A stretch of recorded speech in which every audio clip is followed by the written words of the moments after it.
So I picked up this Silverado for 350 bucks, and come to find out that has the check engine light. It's just your basic misfire PO300, and a lot of guys will spend 20 minutes telling you, showing you how to find a misfire when you can, all you need is some simple tools. You don't need a big computer monitor, an oscilloscope. So the basic thing, you start it, and then you go down the line. You unplug one coil at a time, and then if the engine starts to shake even worse, that's probably not the problem cylinder. So I narrowed it down to 2 cylinders.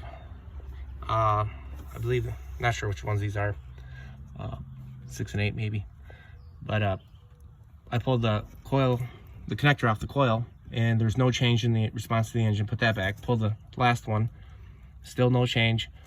Turned it off. I pulled the spark plug. Spark plug looked good. There's no cracks in the porcelain.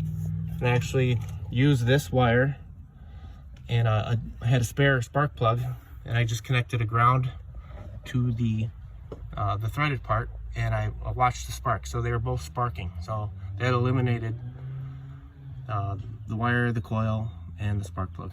So then I took my let me go show you my tool real quick here.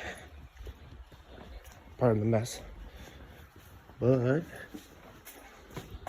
when I was a technician, one of my techs I was working with showed me one of these little what are they called, stethoscopes. You just put a thin little rod on there, and you can actually hear it, listen, put it right on the tip of the injector or the body of it, and you can listen for it firing. Well, the last 2 injectors were not making any noise. So I went around and checked all the other injectors. They're all making noise except for these last 2. So once again, it took me about 10-15 minutes to diagnose this. So I got some cheap injectors coming from Amazon, and that should fix the problem. All right, guys, talk to you later.